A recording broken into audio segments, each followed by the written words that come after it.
चल पुढे बघूया आम्ही, त्यामध्ये अजून वेळ जाईल. या सगळ्या गोष्टी आम्हाला शिकायच्या आहेत है ना. 6वा काय भाग आहे? पवित्र शास्त्राचा भौगोलिक अध्ययन. भौगोलिक म्हणजे जॉग्राफिकल. जॉग्राफिकल म्हणजे discovering the Bible in geography. Geography म्हणजे इस्रायल लोकांना काय देण्यात आली? जागा देण्यात आली है ना. कोणतं स्थान किती महत्वाचं आहे आणि त्याचा अभ्यास करणार आहोत. पूर्व दिशा म्हणजे काय, ठीक आहे. त्याच्यानंतर इस्रायल कोणत्या दिशेमध्ये आहे. तुम्ही मॅप मध्ये इस्रायलाचा हे पाहिलं तर तुम्हाला कळेल इस्रायल कोणत्या ठिकाणी देवाने त्याला ठेवलेला आहे, ठीक आहे. जॉग्राफिकली कुठून हा काय म्हणतात त्याला ख्रिस्त येणार होता ह्याचं भविष्यवाणी केलेली होती. म्हणून पवित्र शास्त्र बायबलमध्ये बेथलेहेम असू द्या, यरुशलेम असू द्या, पॅलेस्टाईन असू द्या, या सगळ्या पवित्र शास्त्रामध्ये जॉग्राफिकली कशा प्रकारे ह्याला ठेवण्यात आलेले आहे. आता नवीन करारामध्ये काना येथील लग्न आहे की नाही. मग काना गाव कोणत्या भागामध्ये येतं?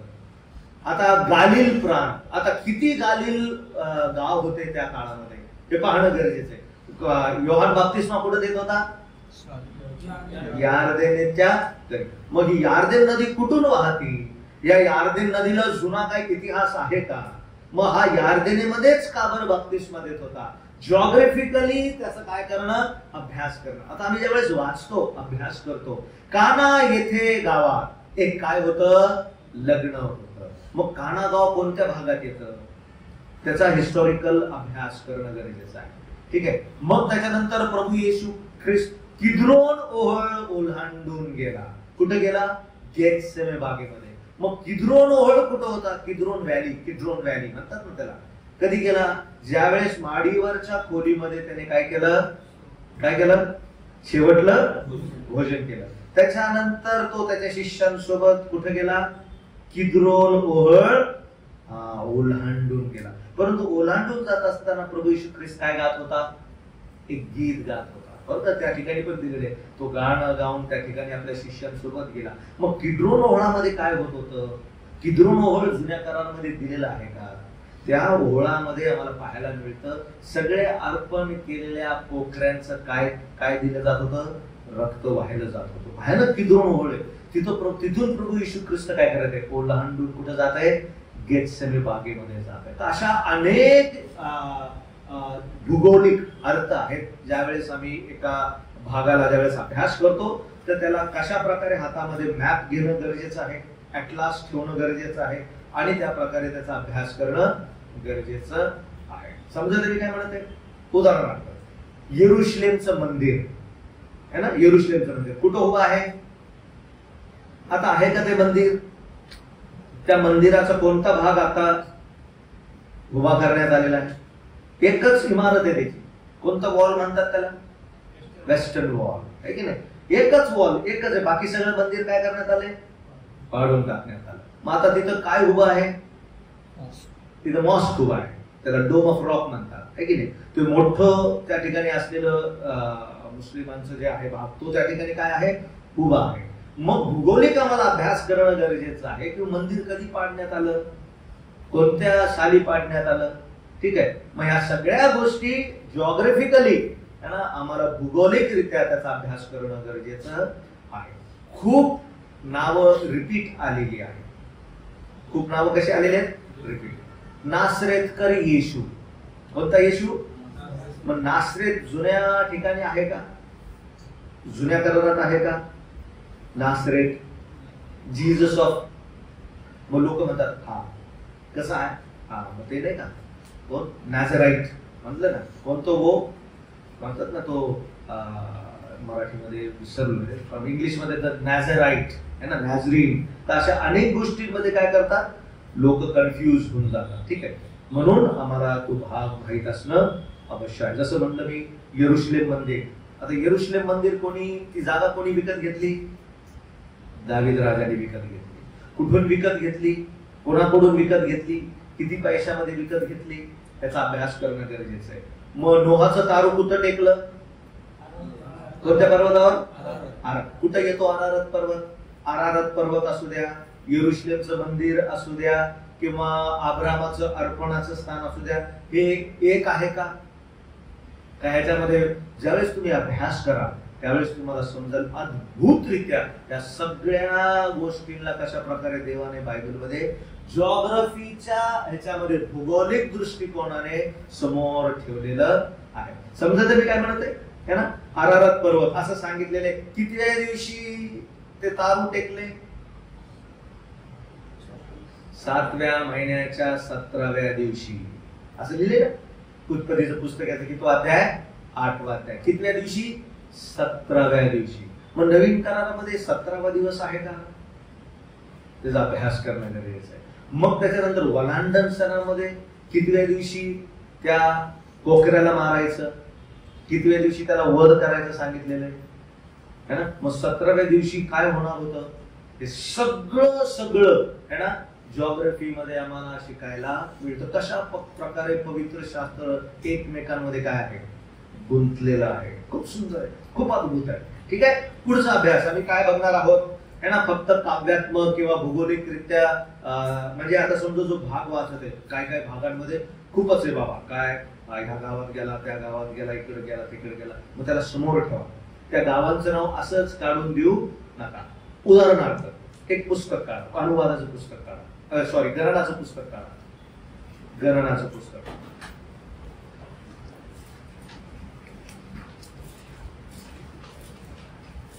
गणनाचं पुस्तक काढलं. 33वा अध्याय.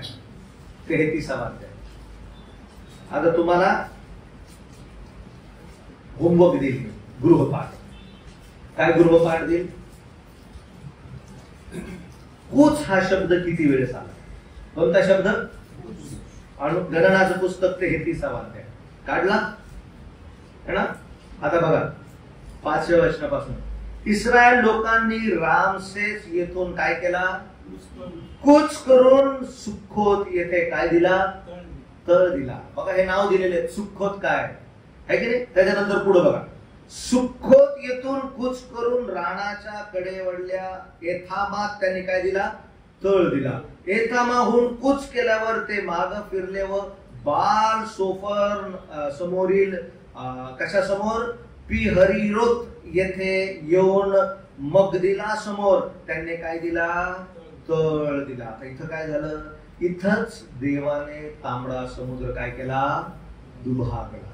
हे 3 जागांची नावं त्या ठिकाणी देण्यात आली. त्याचा अभ्यास करणं गरजेचं आहे. याचा अर्थ काय? बाल, त्या दैवताचं नाव त्या ठिकाणी सांगितलेलं आहे. म्हणजे इथून डोंगर, इथून मिसर आणि बाल पाहत आहे. तो त्या शब्दाचा काय आहे? अर्थ आहे. मग मला समजतं अशा भयानक पेच प्रसंगातून इस्रायल लोकांना जाण्यासाठी सुटका नव्हती. मग देवाने काय केला? तांबडा समुद्र दुभागलेला आम्हाला पाहायला मिळतो. म्हणून आता तुम्ही घरी गेल्यावर अभ्यास करा. या एक एक गावाचा अभ्यास तुम्ही कराल तर 40 वर्ष इस्रायल लोकांनी कसा प्रवास केला त्याच्यातून आध्यात्मिक धडे तुम्हाला शिकायला मिळतील. कुठून निघाले? मिस्रातून निघाले. कुठं तळ दिला? पहिला तळ कुठं दिला? पहिला स्टेशन, दुसरा स्टेशन, तिसरा स्टेशन. तुमच्या इथं लोकलचे भरपूर स्टेशन येतात. 5-5 मिनिटाला स्टेशन येतात है ना. इथं बघा किती मिनिटं लागले एका स्टेशनवरून दुसऱ्या स्टेशनला जायला. कोण चालवत होता यांना? कोण चालवत होता? तिथं सांगितलेलं आहे मेघस्तंभाने अग्निस्तंभ. मेघस्तंभ कशा प्रकारे त्यांना मार्गदर्शन करणारा असा होता. म्हणून या सगळ्या गोष्टी आम्हाला भूगोलिक ह्यामध्ये शिकणं आवश्यक आहे, जॉग्रफिकली. म्हणून मॅप घ्या, ऍटलस घ्या. जर तुमच्याकडे नसेल तर एक मोठस ऍटलस एक बुक तुम्हाला विशेष करून GNS पब्लिकेशन मधून पण भेटेल. इंग्लिश मध्ये आहे सध्या ते, मराठीमध्ये त्याचा अनुवाद करण्यात आलेला नाही, पण चांगलं होईल मराठीमध्ये जर ऍटलस. आपल्या पवित्र शास्त्र बायबलच्या मागं पण थोडासा मॅप तुम्हाला काय पाहायला मिळेल. आता तुमच्याकडे गुगल मॅप असल्यामुळं किंवा गुगल हातात असल्यामुळे लवकर तुम्हाला जागा शोधायला मदत होईल. पुढचा विषय काय पाहणार आहोत? 7वा, पवित्र शास्त्रातील भविष्यवाण्यांचा शोध, अध्ययन. कसं करायचं आता? How to study the prophecy, prophetical book. कोणते कोणते प्रॉफिटिकल बुक्स आहेत? हा आहे की नाही? यशाया, इर्मिया, एस्केल, दानिएल, होशे, योएल, आमोस, ओबद्या, योना, मीका, आहे की नाही? ह्या सगळ्या काय आहेत? नवीन करारामध्ये कोणतं आहे? प्रगटीकरणाचं पुस्तक. कोणाचं प्रगटीकरण आहे? प्रभू येशू ख्रिस्ताचे प्रगटीकरण आहे. तुम्ही जर त्याचा अभ्यास कराल, त्याचा अभ्यास कसा करायचा? सोपं नाहीये. आज याच प्रगटीकरणाच्या पुस्तकामध्ये अनेक जण काय झालेले आहेत? गोंधळलेले आहेत.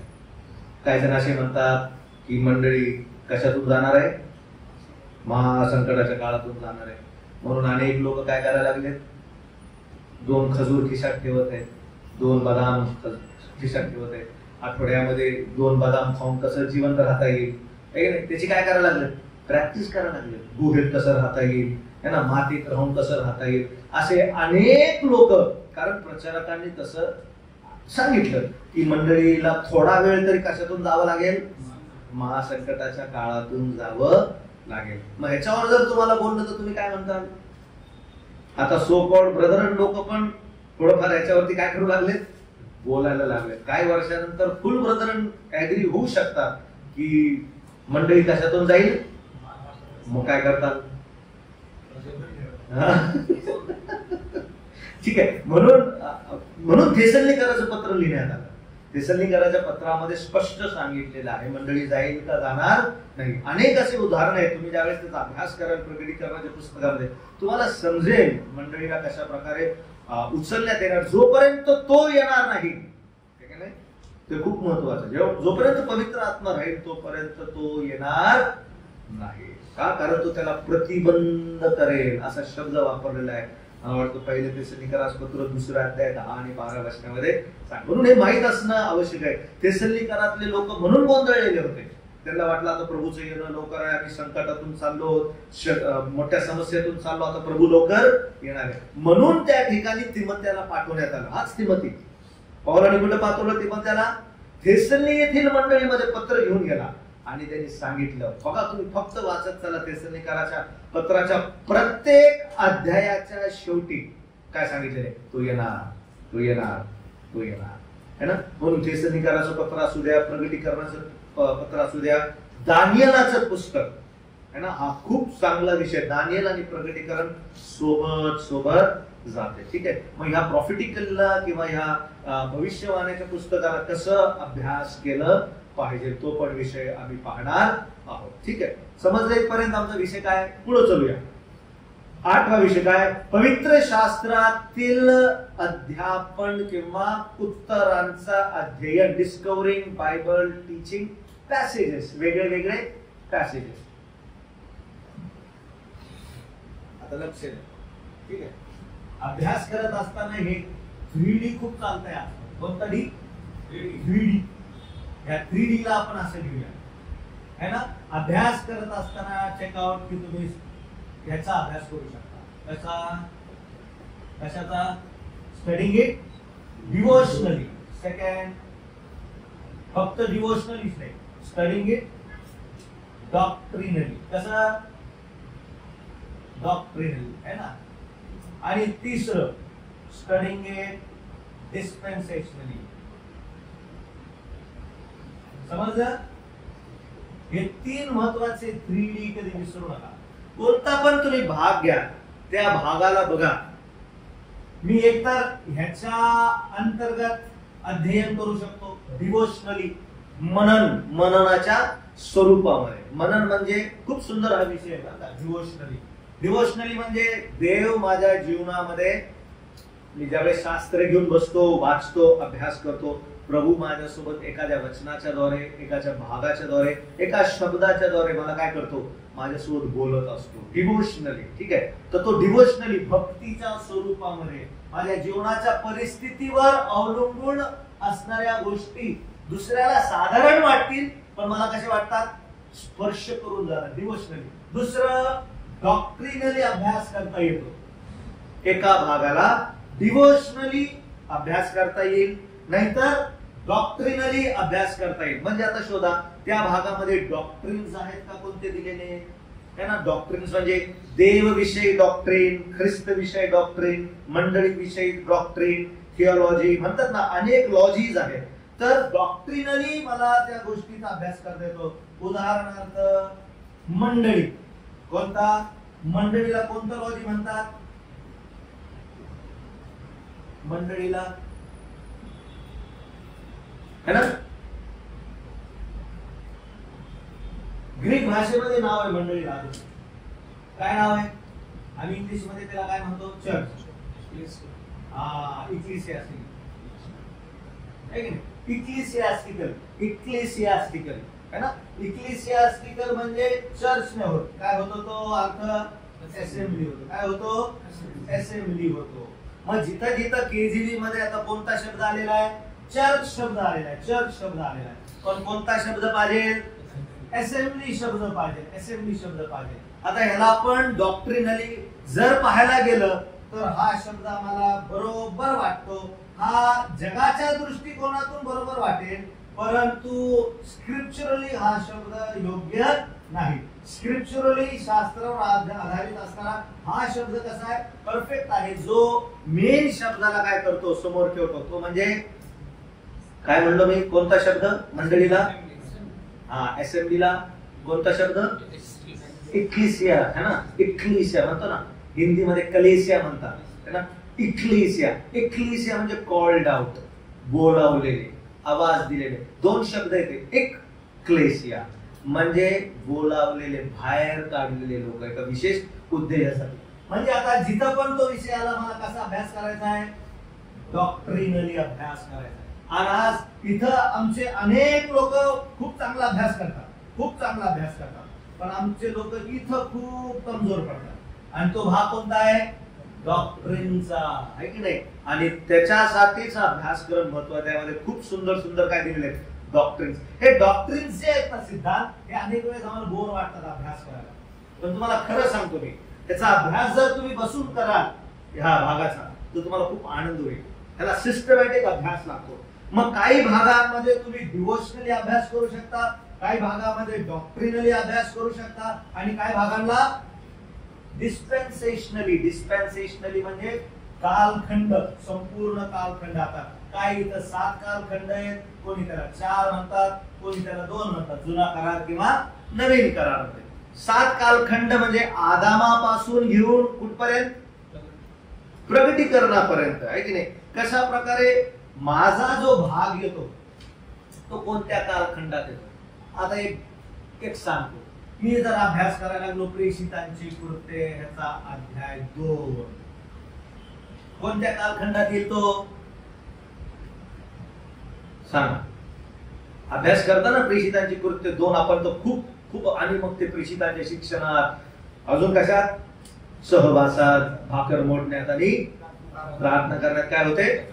तत्पर होतो. आपल्याला तोंड पाठ आहे प्रेषितांचे कृत्य 2रा अध्याय. पण प्रेषितांचे कृत्य 2रा अध्याय कोणत्या डिस्पेन्सेशन मध्ये येतो? कोणत्या कालखंडामध्ये येतो? है ना? Very good. कोणत्या? कृपेच्या कालखंडामध्ये. कोणत्या कालखंडामध्ये? ग्रेस, है ना? किंवा मंडळीच्या कालखंडामध्ये येतो. मग मंडळीच्या कालखंडामध्ये असणारा शास्त्र भागाला जुन्या कालखंडाचे सिद्धांत चालतील का?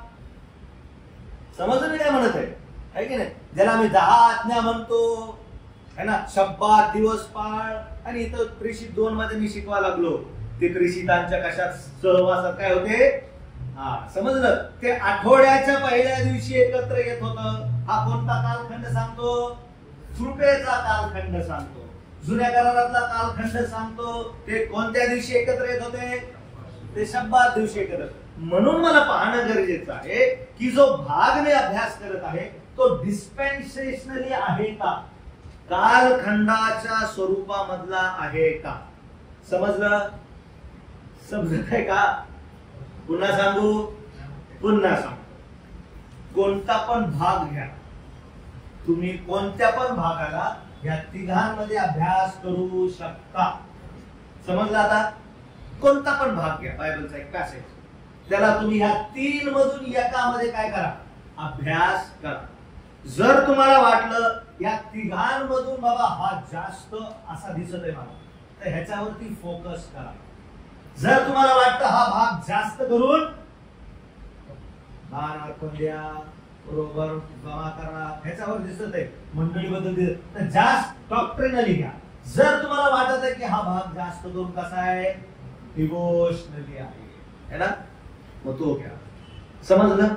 3 भागांना किंवा तिन्ही गोष्टींना तुम्ही कोणत्या पण भागामध्ये काय करू शकता, लागूकरण करू शकता, पण आम्हाला जपायचं आहे या गोष्टींमध्ये. समजला? म्हणून त्याला काय म्हटलेलं आहे, 3D. काय म्हटलेलं आहे, 3D म्हणजे काय, डिव्होशनल डॉक्ट्रिनल डिस्पेन्सेशन, कालखंडाचं स्वरूप, सिद्धांतांचं स्वरूप आणि त्याला आम्ही डिव्होशन किंवा भक्ती ज्याला आम्ही म्हणतोय ना, त्या भावाने त्याचं काय करणं, अभ्यास करणं. समजलं? पवित्र शास्त्रातील अध्ययन म्हणजे त्याचं काय करायचंय, पॅसेजेस वाईज जो उतार आहे की नाही, त्याचा अभ्यास कसं करायचा. मग आम्ही काय पाहिलं, passage can be divided into 3 parts, devotional, doctrinal and dispensation. ठीक आहे, तर कोणत्या भागामध्ये मी कोणता अभ्यास करणं आवश्यक आहे. ज्यावेळेस या भागांचा अभ्यास करता ऑलवेज रिमेंबर, नेहमी लक्षात ठेवा, 5W. किती W? 5W आणि S दिशा. ठीक आहे, 5W आणि 1H. किती? 5W आणि 1H. म्हणजे संपूर्ण भागाला प्रश्न विचारा, प्रश्न. आता हे प्रश्न म्हणजे व्हॉट, वेअर, व्हेन. समजलं है ना, म्हणजे काय, कुठं, कधी, आणि एक हाव. कोणतं एक? हाव. कसं. आणि इथंच ऍप्लिकेशन येतं सगळ्यात जास्त लागूकरण कोणत्या ह्याच्यावरती, एच. एच म्हणजे कसं. समजलं? ह्या खेपेला नाही, पण पुढच्या खेपेला आम्ही इथंच काय करणार आहोत, एक पॅसेज तुम्हाला देईल मी आणि त्या पॅसेजचं पद्धत पण शिकवल आणि तुम्हाला काय करायचंय ते, त्याचा काय करायचं, इथं अभ्यास करून एक फुल स्केप पेपरवर तुमचा मेसेज तयार करायचा. मेसेज मध्ये पहिल्यांदा मेसेज बनवतोय है ना, तो बनवत असताना कोणत्या कोणत्या बाबी समोर ठेवायच्या महत्वाचं आहे. मग लगेच आता मी ह्याच्यावर मेसेज बनवतो, हा माझ्या घरी येत नाही, हा माझ्या घरी बसत नाही, हा माझा असं, अशी वृत्ती ठेवून अभ्यास केला तर पूर्ण मेसेज तुमचा फक्त एकाच माणसाला राहील आणि त्याला बी समजून हा मलाच बोलायला लागला. मग तो मेसेज मनुष्यापासून असतो, देवापासून नसतो. म्हणून प्रश्नावली समोर ठेवायची, 5W. कोण, कुठं, कधी, काय आणि शेवटी कसं. ठीक आहे, हे सगळे बाबी आम्ही या पॅसेज मध्ये शिकणार आहोत है ना. 9, पवित्र शास्त्रातील पत्रांचा अभ्यास. कशाचा अभ्यास? पत्र. किती पत्र आहे? 21. वाह, व्हेरी गुड. कोणी दिलं उत्तर? मी चॉकलेट नाही आणणार. 21 पत्र आहे. जुन्या काळात आहे का पत्र? फक्त सांगा बरं, कोणी पत्र दिलं का कोणाला? दाविदाने कोणाला दिलं पत्र?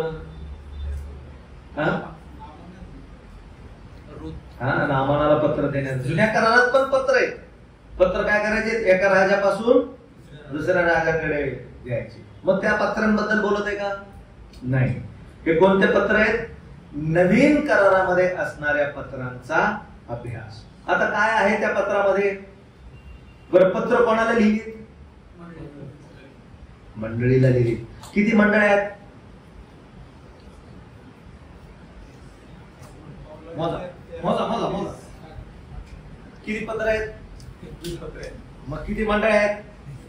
21 मंडळी आहेत. बर, मोजूया. पहिली मंडळी प्रेषितांनंतर, प्रेषितांनंतर रोम करास मंडळी. दुसरी, तिसरी, चौथी, पाचवी. हळूहळू आवाज यायला लागला. रोम पासून इथं हळूहळू आवाज यायला लागला है ना. मग पुढची आणि मग त्यानंतरची तिमोथेय मंडळी नाही, तिमोथेय वैयक्तिक काय पत्र आहे. आता अभ्यास करताना हे लक्षात ठेवायचं, जितक्या पण मंडळीला पत्र लिहिलं ह्या सगळ्या परराष्ट्रीय मंडळी आहेत. एक पण आहे का यरुशलेमला पत्र? नाही. यरुशलेमला नंतर यरुशलेम मधून पत्र बाहेर गेली, ठीक आहे, पण यरुशलेमला का बरं पत्र नाहीये? यरुशलेमास लिहिलेले पत्र का बरं नाहीये? कारण सगळे प्रेषित असल्यामुळे ती मंडळी प्रभूने उभी केली होती, मोठी केली होती. मग पत्र कोणत्या मंडळी लिहिण्यात आलं? सगळे परराष्ट्रीय मंडळी. म्हणून मोजायला लावलं. रोम करास पत्र, करीन करास पत्र, अजून हे सगळे किती मंडळे आहेत? 7 मंडळे. किती मंडळे आहेत? नवीन करारातील परराष्ट्रीय मंडळी. मग प्रगटीकरणामध्ये किती मंडळ आहेत? 7. त्या पण कोणत्या आहेत? त्या पण परराष्ट्रीय मंडळी आहेत. म्हणजे सगळे पत्र कोणाला लिहिले? म्हणजे कोण? म्हणजे कोण? आपण. कोणाला लिहिले? म्हणजे विचार करा, देवाचं मन आहे परराष्ट्रीय लोकांनी काय करावा? अभ्यास करावा. यरुशलेम मंडळीला पत्र नाहीये. पत्र कोणाला आहे? पत्र परराष्ट्रीय लोकांना आहे. का? कारण ते मूर्तीपूजेपासून जिवंत देवाकडे काय झाले? वळले. त्यांना वचन माहित असणं गरजेचं आहे. देव, ख्रिस्त, मंडळी आणि सगळ्यात आनंदाची गोष्ट, देव ज्यावेळेस पाहतो कशा प्रकारे परराष्ट्रीयातून आलेली पहिली मंडळी कोणती? परराष्ट्रीयातून आलेली पहिली मंडळी कोणती?